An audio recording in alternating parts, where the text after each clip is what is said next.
வணக்கம் நேயர்களே, நான் உங்கள் கார்த்திக். நம்முடைய சிறப்பு நேர்காணலில் ரிட்டையர்டு ஐபிஎஸ் அதிகாரி முன்னாள் ஏடிஜிபி சேகர் அவர் இணைந்திருக்கிறார். வணக்கம் சார். வணக்கம் சார், டெல்லி செங்கோட்டை பகுதியில கார் குண்டுவெடிப்பு நடந்திருக்கு. உயர் பாதுகாப்பு உள்ள ஒரு பகுதி. என்ன நடந்தது? எப்படி இது சாத்தியமானது? அதாவது நேற்று இரவு ஒரு 7:29 தான் இந்த இன்சிடென்ட் நடந்ததாக சொல்றாங்க. அது டெல்லி போலீஸினுடைய வெர்ஷன் படி என்னன்னா, அந்த ரெட் ஃபோர்ட்டுக்கு முன்னாடி ஒரு மெட்ரோ ரயில்வே ஸ்டேஷன் பக்கத்துல ஒரு கார் ரொம்ப ஸ்லோவா வந்தப்ப, அந்த கார்ல இருந்து I-20 கார் ஒண்ணு அது வரும்போது அதுல இருந்து வெடி விபத்து ஏற்பட்டு பெரிய அளவுக்கு சேதங்கள் ஏற்பட்டிருக்கு. இப்ப அதுக்கப்புறம் நிறைய விஷயங்கள் வந்துருச்சு. இப்ப ஒரு கரெக்டான புள்ளிக்கு வந்திருக்காங்க. இப்ப இன்வெஸ்டிகேஷன் பண்றது என்ஐஏங்கிறது டெரரிஸ்ட் இன்வெஸ்டிகேஷன் பண்றவங்க எடுத்துட்டாங்க. முதல்ல டெல்லி போலீஸும், ஜம்மு காஷ்மீர் போலீஸும், யுபி போலீஸும் பண்ணிட்டு இருந்தாங்க. டெரர் ஆர்கனைசேஷன் ஜெய்ஷ் முகமதுன்னு சொல்லி ஒரு குழு கிடைச்சிருக்கு. இன்னும் அதை கன்ஃபார்ம் பண்ணல. பட் இந்த ஃபரிதாபாத்ல நேற்று காலையில ரெக்கவர் பண்ண 2 டன் அமோனியம் நைட்ரேட்டு அதே இதுதான் இதுல யூஸ் ஆயிருக்குன்னு சொல்றாங்க.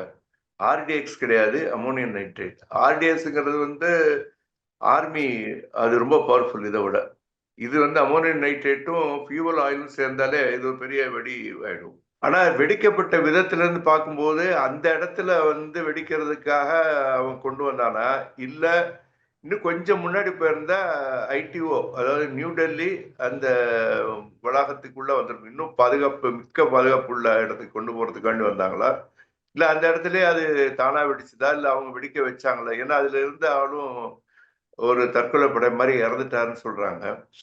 இன்னும் அவங்களுடைய ஐடென்டிட்டி நிறைய கன்ஃபியூஷன் இருக்கு. ஒரு டாக்டர் உமர்னு சொல்றாங்க, இன்னொருத்தர் சொல்றாங்க வேற ஒரு பையன், அவருடைய கசின் அமீர்னு. ஆனா இதுல இன்வால்வ் ஆயிருக்க இது வரைக்கும் பார்த்ததெல்லாம் ஹை ப்ரொஃபைல் நல்ல டாக்டர்ஸ். அதாவது ஃபரிதாபாத்ல ஒரு மெடிக்கல் காலேஜில் வேலை செய்யறவங்க தான் இதுல நிறைய இருக்காங்க.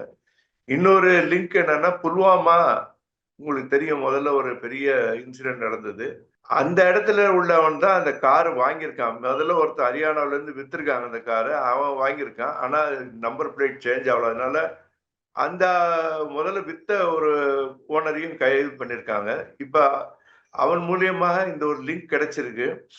இதுக்கு முன்னாடி இந்த ஃபரிதாபாத்ல ரெக்கவர் பண்ண அந்த அமோனியம் நைட்ரேட்டு, அது அப்புறம் ஃபியூசஸ் இதெல்லாம் வச்சு கனெக்ட் பண்ணி பார்க்கும்போது அதனுடைய ஒரு உட்பிரிவான ஒரு ஆளுங்க தான் இங்க வந்திருக்கணும். ஏன்னா அவங்க முதல்ல பெரிய அளவுல பிளான் பண்ணிருக்கணும், சீரியல் பாம்பு மாதிரி எங்கேயாவது வைக்கிறதுக்கு. அது காலையில தடுக்கப்பட்டிருக்கு. ஆனாலும் இவன் ஏதோ தப்பிச்சு வந்திருக்கானா, இல்ல அங்க ஏதாவது பண்ணியே ஆகணும் அப்படின்னு சொல்லி இது பண்றான்னு தெரியல. அது மாதிரி கொண்டாந்துருக்கான். அந்த இடத்துல வெடிச்சதுல 10 பேர் உயிர் போயிருக்கு. இன்னும் 20 பேர் என்னமோ ஹாஸ்பிட்டல்ல இருக்காங்க. இப்பைக்கு டெல்லி போலீஸ் ஹேண்ட் ஓவர் பண்ணிட்டாங்க. என்ஐஏ தான் இப்ப இன்வெஸ்டிகேட் பண்றாங்க. அதுல முக்கியமா இது, ஆனா அது டெரர் ஆக்ட்னு சொல்லி டிக்ளேர் பண்ணிட்டாங்க ஆல்மோஸ்ட். ஏன்னா முதல்ல அது சிஎன்ஜி சிலிண்டரா இருக்கும், பேட்டரி வெடிச்சிருந்தா அதெல்லாம் ஒரு விஷயமா இருந்தது. அது யூகத்தின் அடிப்படையில பேசிட்டு இருந்தோம். இப்ப அது டெரர் ஆக்ட் தான் சொல்றாங்க. அது எந்த ரூபத்துல, ஜெய்ஷ் முகமது தானே செஞ்சானா இல்லையா? ஏன்னா ஜெய்ஷ் முகமது இந்த நம்ம ஆபரேஷன் சிந்தூர்ல ஆசாத் காஷ்மீர், ஆக்குபைடு காஷ்மீர்ல அவனுடைய தளங்களை இந்திய விமானப்படை தகர்த்தெறிஞ்சது. அப்ப அதுல நிறைய ஜெய்ஷ் முகமதுடைய டெரரிஸ்ட், அவங்களுடைய குடும்ப உறுப்பினர்களும் இறந்து போயிட்டாங்க. அதனுடைய பழிவாங்கல் நடவடிக்கையாக கூட இருக்கலாம். அந்த அதோட தொடர்புடையவங்க ஸ்லீப்பர் செல்லிங் நடத்திட்டு இருக்காங்க. ஜம்மு காஷ்மீர், அப்புறம் இந்த ஃபரிதாபாத், சில ஏரியாக்கள், டெல்லியை சுற்றி உள்ள ஏரியாவில். ஸோ அது இப்ப ஆக்டிவா இன்வெஸ்டிகேட் பண்ணாதான் இப்ப கம்ப்ளீட்டா எல்லா பிக்சரும் வரும். இது வரைக்கும் தெரிஞ்சது டெரரிஸ்ட் ஆக்ட். சார், இப்போ ஹரியானால இருந்து சுமார் 3 டன் அளவுக்கு அமோனியம் நைட்ரேட் கைப்பற்றினதா சொல்றாங்க. இவ்வளவு பெரிய அளவுக்கு எப்படி அவங்களால ஒரே இடத்துல ஸ்டோர் பண்ண முடிஞ்சது? அதுக்கான சாத்தியங்கள் என்ன? அதாவது அமோனியம் நைட்ரேட் உங்களுக்கு தெரியும், அது ஒரு ஃபெர்டிலைசர் காம்பவுண்ட். அது எல்லாம் யாரும் வாங்கலாம். அது கொஞ்சம் கொஞ்சமா கூட வாங்கியிருக்கலாம், இல்ல ஒரேடியா வாங்கியிருக்கலாம். அதுல இப்ப ஆர்டிஎக்ஸ்னா ரொம்ப காஸ்ட்லியா அதை கொண்டு வரும் வெளிநாட்டுல இருந்து.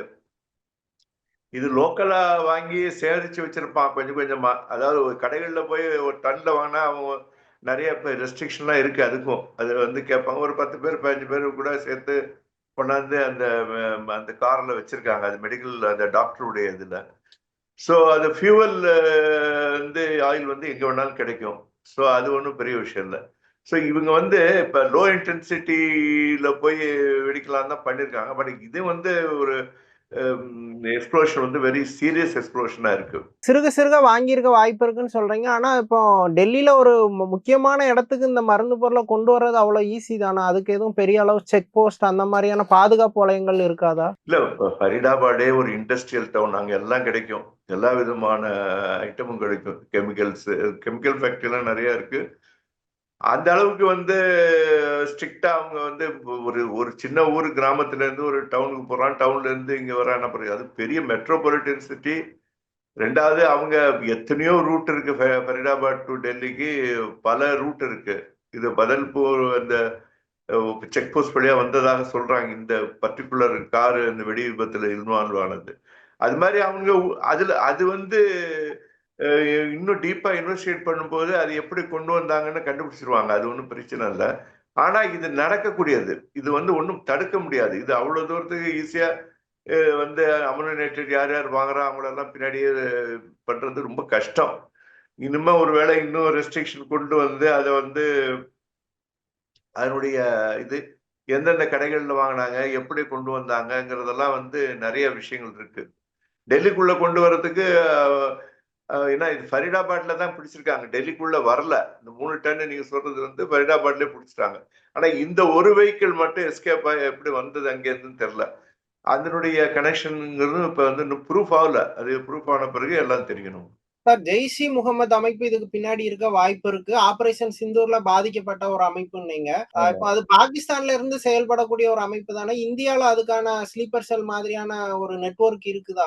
அது அது ஏற்கனவே கண்டுபிடிச்சிருக்காங்களா நம்ம காவல்துறை? ஆமா. அதாவது வந்து ஜெய்ஷ் இ முகமது வந்து ஆசாத் நம்மளுடைய காஷ்மீரை பிடிச்சு வச்சிருக்காங்களா பாகிஸ்தான் அந்த இதுல தான் இயங்குது. பட் பாகிஸ்தானுக்குள்ளேயும் அது இருக்கு. ஐஎஸ்ஐனுடைய கனெக்டிவிட்டி முதல்ல வந்து ஒரு காலத்துல வந்து ஐஎஸ்ஐயே வந்து இதை பேன் பண்ணுச்சு. இந்த ஜெய்ஷ் இ முகமதை கொஞ்ச நாள் பேன் பண்ணி வச்சிருந்தாங்க. ஆனா அது சும்மா ஒரு பேருக்கு. அப்புறம் மறுபடியும் இப்ப இந்த வந்து புதுசா வந்திருக்க பாகிஸ்தான் ஆர்மி அபிஷியல்லாம் இப்ப போன தடவை அந்த ஜெய்ஷ் இ முகமது டெரரிஸ்ட் இறந்ததுக்கு ஆர்மி ஆபீசர்ஸ் எல்லாம் போய் அதை அவங்களுக்கு அஞ்சலி செலுத்திட்டு வந்தாங்க. அதுல இருந்து தெரியும் அவங்களுடைய கனெக்ஷன் எப்படின்ட்டு. சோ இது வந்து ஜெய்ஷ் இ முகமதுடைய வெஞ்சன்ஸ். அதாவது வந்து நாங்க ஒன்றும் அப்படி ஒன்றும் அழிஞ்சு போல இருக்கிறோங்கிறது. ஸ்லீப்பர் செல்லுங்கிறது என்ன? ஒரு 3-4 பேர் அதனுடைய ஐடியாலஜி வச்சுக்கிட்டு இது பண்ணுவான். அப்புறம் அங்கேருந்து வந்து ரகசியங்க இந்த இது இந்த மாதிரி ஒரு டெரர் டார்கெட்ஸ் இது பண்றது. அப்புறம் இந்த மாதிரி எக்ஸ்ப்ளோசிவ் அசம்பிள் பண்றது. இது இவங்களுடைய வேலை. அது டைமிங் வந்து அவங்க எடுப்பாங்க. அந்த எந்த டயத்துல எடுக்கிறது அவன் பாகிஸ்தான்ல இருந்து கூட சொல்லலாம். இந்த டயத்துல நீ இது பண்ணுங்க அப்படின்னு. ஸோ இங்க ஸ்லீப்பர் செல்லுங்கிறது வந்து ரொம்ப ஈஸியா கிரியேட் பண்ணி விட்டுருவாங்க. அது அவனுடைய சிம்பத்தைசர் எல்லாமே வருவானுங்க. இது கொஞ்சம் பிரெயின் வாஷ் பண்ணி ட்ரெயின் பண்ணணும் அவ்வளவுதான். சார் இப்போ பெஹல்காம் அட்டாக் வந்து நேரடியா பாகிஸ்தான் நேஷனல்ஸே இன்வால்வ் ஆயிருந்தாங்க. சோ அது மூலமா பாகிஸ்தானை நம்ம வந்து தண்டிக்கிறதுக்கோ இல்ல சர்வதேச சமூகத்துல பாகிஸ்தான் மேல கேள்வி எழுப்ப முடிஞ்சது. ஆனா இதுல இந்தியன் நேஷனல்ஸ் இன்வால்வ் ஆயிருக்க வாய்ப்பு இருக்குன்னு நினைக்கிறேன். சோ இதுல பாகிஸ்தான் மேல நம்ம டைரக்டா குற்றம் சாட்ட வாய்ப்பு இருக்கா? தாராளமா இருக்கு. இது வந்து எப்படின்னா அவன் இந்தியன் நேஷனல் அவங்க யூஸ் பண்ணும்போது அவங்க நேஷனாலிட்டி அவங்க டெரரிஸ்ட் கிடையாது. அவங்க தான் வந்து இங்க செய்யணும். இங்க உள்ளவங்க அவனுக்கு சப்போர்ட். அதுலயும் வந்து பெல்காம் பாரி எல்லாத்துலயுமே வந்து இந்தியனும் இன்வால்வ் ஆயிருக்கான். பாகிஸ்தான் எதுவும் டைரக்டா பாகிஸ்தான் இன்வால்வ் ஆகாது. இவங்க மூலியமா தான் எல்லாம் பண்ணும். அதே மாதிரி இது வந்து ஸ்லீப்பர் செல் வந்து எல்லா இடத்துலயும் அவங்க கிரியேட் பண்ணி வச்சிருப்பாங்க. எப்ப ஆக்டிவேட் பண்ணுங்கிறது வந்து அவங்களுக்கு தான் தெரியும். அதாவது இப்ப இந்தியன் இந்த இது ஏஜென்சிஸ் எல்லாம் இருக்குல்ல, உளவுத்துறைகள் எல்லாம் அவங்க மேக்சிமம் இப்ப அவங்க செஞ்ச ஒரு நல்ல வேலை என்னன்னா இந்த 3 டன் இத கண்டுபிடிச்சது. அதனாலதான் இது வந்து ஈஸியா அவங்களால லிங்க் பண்ண முடிஞ்சது. இப்ப அது கண்டுபிடிக்காம இருந்திருந்தாங்கன்னா ஒரே நாள்ல வேற வேற இடத்துல கூட வெடிக்கிறதுக்கு சான்ஸ் இருக்கும். இப்ப இன்னும் அதனாலதான் வந்து எல்லா யூபி பார்டர் இது, ஹரியானா பார்டரு, ஜம்மு காஷ்மீர், இந்த பக்கம் டெல்லி எல்லா இடத்துலையுமே அலர்ட்னஸ் இருக்கு. இது வந்து இது பண்ணி வச்சிருக்காங்க. ஸோ இது இன்னும் ஒரு 2-3 நாள்ல தெரியும். இது எப்படிப்பட்ட ஒரு நெட்வொர்க், எங்கேருந்து வந்தது, யாரால வந்தது எல்லாம் தெரிஞ்சிடும். இப்ப ஏன்னா இன்வெஸ்டிகேஷன்ல வந்து சில விஷயங்கள் சொல்லவும் முடியாது. அது வெளிப்படுதுன்னா அது வந்து அந்த இன்வெஸ்டிகேஷனுக்கு பாதகமா முடியுங்கிறதுனால அவங்களுக்கு தெரிஞ்சிருக்கும். நேரம் ஒரு ஒரு 75% இன்ஃபர்மேஷன் அவங்க கையில இருக்கும். இனிமேதான். நீங்க இன்னொரு கேள்வி கேட்டீங்க, இது வந்து பாகிஸ்தான் வந்து எப்படி நம்ம ரியாக்ட் பண்ணுவோம்ட்டு. கண்டிப்பா வேற ரூபத்துல அது வந்து முதல்ல நடந்தது காஷ்மீர்ல வந்து ரொம்ப குரூரமான படுகொலை. அது வந்து யாராலும் ஒத்துக்கொள்ள முடியாத ஒரு படுகொலை அது. அதனால வந்து இந்தியா வந்து கண்டிப்பா ரியாக்ட் பண்ணுச்சு. இப்ப இதுலயும் வந்து பண்ணுவாங்க. இன்டர்நேஷனல் ஃபாரம்ல கொண்டு போவாங்க. இதெல்லாம் வந்து பாகிஸ்தானுக்கு எகென்ஸ்டா டிப்ளமேட்டிக் இதுல, அதாவது தூதரகம் வழியாக இது வழியாக எல்லாம் அம்பலப்படுத்துவாங்க. கண்டிப்பா செய்வாங்க. சார், இப்ப என்ஐஏ தலைமையில விசாரணை நடக்குது. அடுத்து விசாரணை வந்து என்ன மாரியான கோணத்துல போகும்? இதேதான் டெரரிஸ்ட் ஆக்ட்னா என்ன, வேற வேற local terrorist Jaish Mohammed involve ஆபாட்டி கூட வேற வேற டெரரிஸ்ட் குரூப் ஜம்மு காஷ்மீர்ல இருக்கு. அதெல்லாம் பார்ப்பாங்க. இப்ப இவங்களுக்கு இப்ப ஈஸியான என்னன்னா, இந்த ஆளுங்களை எல்லாம் வந்து அரெஸ்ட் பண்ணிட்டாங்க முக்கால்வாசி பேர். அதனால சீக்கிரமா வந்து அந்த அந்த லிங்கை கண்டுபிடிச்சிருவாங்க. அந்த லிங்கை கண்டுபிடிச்சிட்டு அப்புறம் வந்து அது வந்து பொலிட்டிக்கல் இஷ்யூவா மாறும். இப்போ முதல்ல வந்து இப்ப டெரரிஸ்டுடைய இன்வெஸ்டிகேஷன் இது வந்து பொலிட்டிக்கல் இஷ்யூவா மாறும் பொழுது அப்புறம் தான் இந்தியா வந்து அது ஸ்ட்ராங்கா ரியாக்ட் பண்ணும். சார், இப்போ இந்த விஷயத்துல வந்து ஒரு டாக்டர் இன்வால்வ் ஆயிருக்கலாம் அப்படின்னு பேசப்படுது. பொதுவா வந்து பெரிய அளவுல படிக்காதவங்க, இல்ல வேலை வாய்ப்பு, இல்ல பொருளாதார ரீதியில பின்தங்கி இருக்கவங்க வந்து தீவிரவாத பாதையில போறதுக்கான வாய்ப்பு இருக்கு அப்படின்ட்டு ஒரு தாட்ஸ் இருக்கு. பொதுவா தீவிரவாதிகள் எந்த மாதிரி இளைஞர்களை குறி வைப்பாங்க? அவங்களோட பிரெயின் வாஷிங் மெத்தட் எப்படி இருக்கும்? இல்ல நீங்க சொல்றது கரெக்டு. அதாவது அந்த காலத்துல வந்து ஒரு காலத்துல வந்து ஒரு 20-30 வருஷத்துக்கு முன்னாடி அந்த இப்ப வந்து பாம்பே பிளாஸ்ட் இருந்தது, இந்த இதுல இருந்தது, டிஃபன் பிளாஸ்ட் ட்ரெயின்ல எல்லாம் இருந்துச்சு. அதெல்லாம் வந்து ஒரு மீடியம் லெவல்ல படிச்சவங்க, அவங்களுக்கு ஒரே ஒரு வேலை தான் போய் அவங்க வந்து அதை பிளான் பண்ணிட்டு வந்துருவோம், அது வெடிக்கும். ஆனா இப்பைக்கு இவங்களுக்கு வந்து நாலேஜ் உள்ளவங்க, நல்ல ஒரு படிச்ச ஒரு அறிவு ஜீவிகளை தான் இவங்க பிடிப்பாங்க. ஏன்னா அவங்கள தான் ஈஸியா பிரெயின் வாஷ் பண்ண முடியும். இந்த டாக்டர்ஸ் நீங்க சொன்னீங்களா டாக்டர், உண்மையிலே 4-5 பேர் பண்ண எல்லாமே டாக்டர்ஸ் தான். அந்த டாக்டர்ஸுக்குள்ளதான் வந்து அவங்க ஒரு டீம் மாதிரி உருவாக்கி அதை இது பண்ணிருக்காங்க.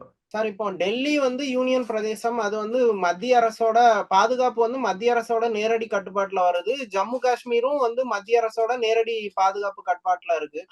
அப்போ எப்படி எந்த இடத்துல அங்க இவங்க மிஸ் பண்ணாங்க அந்த அட்டாக்ஸ? உளவுத்துறை எல்லாம் தீவிரமா இருக்கும். ஆர்மி அதிகமா டிப்ளாய்ட் ஆயிருக்கக்கூடிய ஒரு பகுதி இரண்டுமே. அப்படி இருந்தும் இந்த தாக்குதல் எப்படி சாத்தியமாச்சு? நீங்க சொல்றது வந்து எல்லா இடத்துலயும் எல்லாமே பர்ஃபெக்டா செய்ய முடியாது. ஏன்னா அவங்களுக்கு சில லிமிடேஷன் இருக்கு. அவங்க கான்சன்ட்ரேட் பண்ணிட்டு தான் இருப்பாங்க.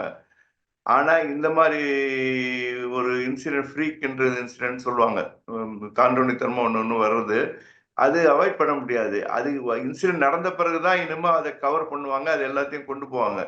ஏன்னா வந்து எவ்வளவுதான் கண்காணிச்சாலும் இவ்வளவு பெரிய மக்கள் தொகை கொண்ட நாடு, இவ்வளவு பெரிய பரப்பளவு கொண்ட நாடு, இவ்வளவு அதிகமான ஒரு இது உள்ள நாட்டுல வந்து எப்படி நீங்க வந்து எல்லாத்தையும் ஒரே நாள்ல ஒரே இடத்துல வந்து கண்காணிக்க முடியுங்கிறது முடியாத விஷயம். அது செய்வாங்க. அதாவது வந்து இப்ப சில லீட்ஸ் கிடைச்சிருக்கும். அந்த லீட்ஸை வச்சு இனிமே வந்து எல்லாத்தையும் வந்து அனலைஸ் பண்ணி பார்ப்பாங்க. பூரா டெல்லி ஏரியா, ஜம்மு காஷ்மீர், யுபி இதுலலாம் வந்து இன்னும் தரவா சானிடேஷன் பண்ணுவாங்க. அதாவது அதுதான் நான் முதல்ல சொன்னதுதான். இந்த ஸ்லீப்பர் செல் வந்து இவங்க வந்து எப்படி ஆக்டிவா இருக்காங்கன்னு அவன் வாட்ச் பண்ணுவான். அவன் வாட்ச் பண்ணி அந்த நேரத்துல தான் உள்ள இதெல்லாம் கொண்டு வருவாங்க. அது இவங்க வேற ஏதாவது டைவர்ட் ஆயிருப்பாங்க, வேற இதுல வேலை நடந்துட்டு இருந்தா அதை ஈஸியா கொண்டு வந்துருவாங்க. இது வந்து 24 மணி நேரமும் கண்காணிக்க வேண்டிய வேலை தான், இல்லைன்னு சொல்ல. ஆனா எல்லா நேரத்திலயும் எல்லாத்தையும் செய்யறது அது வந்து ஒரு என்ன சொல்றது, ஹியூமன்லி இம்பாசிபிள். அதாவது மனிதனுக்கு வந்து சில விஷயங்கள் வந்து கவர்மெண்டே பெரிய பவர்ஃபுல்லா இருந்தாலும் சில விஷயங்கள்ல வந்து லீக்கேஜ் வரதான் செய்யும். அது அது வந்த பிறகு அதை கண்டெயின் பண்றாங்களா, அதை வந்து அடக்குறாங்களா, அதுதான் முக்கியம். சில தாக்குதல்கள வந்து தடுக்க முடியாது அப்படின்னு சொல்றீங்க. இப்போ பொதுவா தீவிரவாதிகளுக்கு வந்து மும்பை அல்லது டெல்லியே இலக்கா இருக்கிறதுக்கான காரணம் என்ன? 2ம் ஒரு பெரிய மெட்ரோ சிட்டிங்கிறதா? இல்ல அவங்க ஊடுருவதுக்கு வாய்ப்பா இருக்கா ஜியோகிராபிக்கலா? நீங்க எது காரணம்னு நினைக்கிறீங்க? அதாவது ஒரு டார்கெட் பண்ணா நம்ம ஒரு வில்லேஜ் எங்கேயாவது ஒரு இடத்துல போய் யூபிலயோ பீகார்லயோ ஒரு வில்லேஜ் பண்ணா அதோட இம்பாக்டே இருக்காது. இப்ப டெல்லிங்கிறது வந்து high volatile high profile city, தலைநகரம். ஸோ அந்த இடத்துல இப்போ விட்டோன்னா இன்டர்நேஷனல் கம்யூனிட்டிக்கே ஒரு அலறல் வருது. ஆஹா, நம்ம டெல்லிக்குள்ள நேத்தே வந்து அட்வைசரி நோட்லாம் விட்டாங்க, யுஎஸ்இக்கு எல்லாம் இந்த பக்கம் போகாதீங்க அங்க போகாதீங்கன்னு. இந்த இம்பாக்ட் தான் டெரரிஸ்டுக்கு தேவைப்படுது. அதே மாதிரி பாம்பேல ஒரு எக்கனாமிக் கேபிட்டல். சரி, அது வந்து ஒரு சின்ன இன்சிடென்டா இருந்தாலும் பெரிய இன்சிடென்ட் இருந்தாலும் அதனுடைய இம்பாக்ட் வந்து த்ரூஅவுட் வேர்ல்டு த்ரூஅவுட் இந்தியா அது ஒரு அலையை கிரியேட் பண்ணும். அந்த இதுதான் அவங்களுக்கு சக்சஸ் நினைக்கிறாங்க. இந்த மனித உயிர் போறது ஒரு பெரிய விஷயம். இன்னொன்னு அந்த பர்டிகுலர் இடத்துல நடந்த சோகங்கள் நிகழ்ச்சிகள் அங்க உள்ள டேமேஜ். ஆனா அதை விட முக்கியமானது, இப்ப நம்ம 2 பேரும் இங்க உட்கார்ந்து பேசுறோம்னா அந்த டெல்லியில விழுந்த தொட்டு தான் நம்ம பேசுறோம். இல்ல எங்கேயாவது ஒரு இடத்துல ஒரு மூலையில ஜேஎன்கேல கூட எத்தனையோ டெய்லி நடந்தா நம்ம பேச மாட்டோம். இது டெல்லியில ஏன் எடுக்கிறாங்கன்னா இந்த மாதிரி ஒரு டார்கெட் வேணும் அப்படிங்கிறது தான், வேற ஒண்ணும் இல்லை.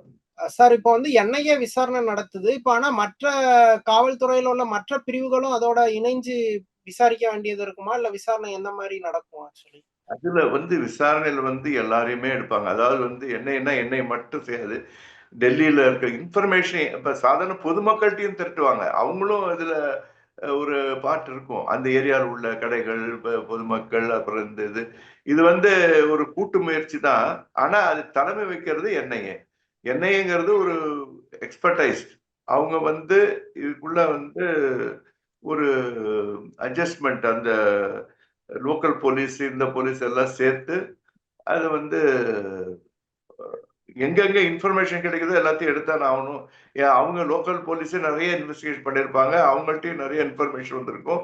அதெல்லாம் என்ஐட்ட வந்து all over India, all over world, international இந்த இதெல்லாம் அவங்க கன்வென்ஷனோட இதெல்லாம் வந்து பொருத்தி பார்ப்பாங்க. அதை பொருத்தி ஒரு பெரிய பிக்சர் உண்டாகும். அண்ட் டெல்லி போலீஸ் அந்த இன்சிடென்ட்டை மட்டும்தான் பண்ண முடியும். அதுக்கு மேல போறதுன்னா அவங்களுக்கு நிறைய ஒரு லிங்க் அந்த இன்ஃப்ராஸ்ட்ரக்சர் எல்லாம் தேவைப்படுது. அதனால என்ஐஏ வந்து ஒரு தலைமை, அதோடு சேர்த்து பாக்கியெல்லாம் ஒரு கூட்டு முயற்சியா இருக்கும். இப்போ அந்த ஜெய்ஷ் இ முகமது இந்த அமைப்போட கைது நடவடிக்கைகள் பொதுவா எந்தெந்த மாநிலங்கள்ல அதிகமா வேரூருவி இருக்கு? அது மாரியான விஷயங்கள் இது வந்து ஒண்ணும் இல்ல, ஜேஎன்கே தான் மெயின். அங்கதான் இருக்கும், அங்கதான் இப்ப பண்ணுவாங்க ஜாஸ்தி. டெல்லியில அங்கங்க கொஞ்சம் கொஞ்சம் பண்ணுவாங்க. இல்ல யூபி பார்டர் இந்த பக்கம் சில ஏரியால வந்து அது என்ன சொல்றது, எக்ஸ்ட்ரீமிஸ்ட் அவங்க மதவாத சக்திகள் கொஞ்சம் தீவிரமா உள்ள இடங்கள்ல அவங்க பார்ப்பாங்க. மொத்தம் வந்து இப்ப பாம்பேலயும் இப்ப ஆரம்பிச்சிட்டாங்க. பாம்பேலயும் அவங்க சர்ச் பண்ணுவாங்க, இதெல்லாம் பண்ணுவாங்க. அதாவது எந்தெந்த மெயின் மெட்ரோபாலிட்டன் சிட்டி எல்லாமே வந்து இப்ப ஒரு வளையத்துக்குள்ள கொண்டு வந்து எல்லா இடத்துலயுமே பார்ப்பாங்க. ஏன்னா இவங்க வந்து எங்க போறாங்க என்ன வராங்கன்னுங்கிறது இன்னும் கண்டுபிடிக்கணும்ல. அதனால வந்து அங்க நார்த் பண்ணிட்டு சவுத்துல வந்து உட்காந்துக்குவாங்க, சவுத்துல பண்ணிட்டு நார்த்துக்கு போயிடுவாங்க, இல்ல ஈஸ்ட்டுக்கு போயிடுவாங்க, வெஸ்ட்டுக்கு போயிடுவாங்க. இதெல்லாம் வந்து ஓவரால் பிக்சர்ல வந்து அதனாலதான் என்ஐஏ வந்து இன்வெஸ்டிகேட் பண்ணும்போது ப்ராடர் ஒரு அவுட்லைன் ஒரு மேப் இருக்கும் அவங்கள்ட்ட, அதை வச்சு பண்ணுவாங்க. இப்ப என்ஐஏ விசாரணை பண்ணும்போது பிற மாநிலங்கள்ல வந்து அவங்களுக்கு விசாரிக்கிறதுக்கான உரிமைகள் உண்டு அப்படிதானே சார்? இல்ல மாநில அரசுட்ட அனுமதி வாங்கணுமா? மாநில அரசு அவங்கவுங்க மாநிலத்துல இப்ப வந்து ஃபார் எக்ஸாம்பிள் சவுத்துல வந்து கர்நாடகா, ஆந்திரா, தமிழ்நாடு, கேரளா இவங்களும் வந்து இன்னும் முடிக்க விட்டுருப்பாங்க. அவங்களுடைய ரிசோர்ஸ் அந்த உளவுத்துறைகள்லாம் வந்து இந்த மாதிரி வேலையில் ஈடுபடுறவங்கள கண்காணிச்சு தான் இருப்பாங்க. அது அப்புறம் வந்து அதுல ஏதாவது லிங்க் கிடைச்சுன்னா என்ஐக்கு இன்ஃபார்ம் பண்ணுவாங்க. அப்புறம் என்ஐ நேரடியா வந்து இறங்கும். இப்ப சில விஷயங்கள் சில பின்னாடி முன்னாடி ஒரு கேசஸ் எல்லாம் நடந்தப்போ கூட என்ஐ வந்து கேரளாவில வந்து எல்லாம் இன்வெஸ்டிகேட் பண்ணாங்க. அங்க ஒண்ணும் நடக்கல. ஆனா வேற இடத்துல நடந்தது அங்க வந்து பண்ணாங்க. அது மாதிரி ஒவ்வொரு இடத்துக்கும் வந்து அந்த அந்த அந்த லிங்க் போக போக அதெல்லாம் வந்து விரிவாயிட்டே போகும். சார் இப்போ பொதுவா அப்பாவி இஸ்லாமிய இளைஞர்கள் சிலர் தீவிரவாத ஐடியாலஜிக்கு இரையாகிறதா ஒரு குற்றச்சாட்டு இருக்கு. நிறைய பேர் பாதிக்கப்படவும் செய்றாங்க. இன்னொரு பக்கம் அப்பாவி முஸ்லிம் இளைஞர்கள் காவல்துறையால பாதிக்கப்படுறதாவும் ஒரு குற்றச்சாட்டுகள் இருக்கு. அத நீங்க எப்படி பார்க்குறீங்க? இல்ல அது தவறுதான். அதாவது வந்து இப்ப எல்லாரையும் ஒரே மொத்தத்துல பண்ண அதுக்குதான் இன்டெலிஜென்ஸ்ங்கிறது ஷார்பன் பண்ணி இப்ப ஒரு சாதாரண ஒரு இளைஞர் இருக்காரு, ஏதோ ஒரு மதத்தை சார்ந்தவர். அவரு வந்து அந்த மதத்தினால வச்சு அவரை வந்து சஸ்பெக்ட் பண்றதோ இல்ல அவர் பின்னாடி சுத்துறதோங்கிறது நம்ம இறையாண்மைக்கு எகேன்ஸ்ட். ரெண்டாவது வந்து அது மாதிரி பண்றதை விட்டு இன்னும் கொஞ்சம் ஜாஸ்தி ஆகும். அது வெறுப்புணர்ச்சி இன்னும் ஜாஸ்தி ஆகும். அதனால வந்து அப்படி பண்ண மாட்டாங்க. அநேகமா சரி இது வந்து ப்ரொஃபஷனலி தரவா அவங்களுக்கும் தெரியும். அந்த யார் இந்த இதுல இருக்காங்களோ அவங்களுக்கு தெரியும். நம்மளையும் வந்து அட்டாக் பண்ணுவாங்க. நம்ம தேவையில்லாம இதுல இன்வால்வ் ஆகக்கூடாது. இப்ப ஹரியானாவிலே இந்த பரிடாபாட்ல எல்லா முஸ்லீம்களும் கூட சொல்றாங்க இது கண்டம் பண்றாங்க. இது மாதிரி பண்ணிருக்க கூடாது, நமக்கு தேவையில்லாம வரும்ட்டு. ஜேஎன்கேலையும் முஸ்லீம் கண்டம் பண்ணுவாங்க. இப்ப வந்து இது வந்து ஒரு குறிப்பிட்ட ரொம்ப மினிஸ்கூல் மைனாரிட்டின்னு சொல்லுவான். அவன் பண்றது வந்து மேஜர் இம்பாக்ட் எல்லாருக்கும் வர்ற மாதிரி தோணும். சில சமயத்துல வந்து போலீஸ் வந்து சில நடவடிக்கைகள் எடுக்கும் பொழுது அதை பண்றான் இதை பண்றான் சொல்லும்போது அது வந்து ஊடகங்களும் நம்மளும் வந்து கொஞ்சம் பெருசு பண்ணும்போது அவங்க அந்த கம்யூனிட்டிக்கு அஃபெக்ட் ஆகும். Okay sir. பல்வேறு விஷயங்கள் குறித்து விரிவா பேசுனீங்க. ரொம்ப நன்றி. தேங்க்யூ.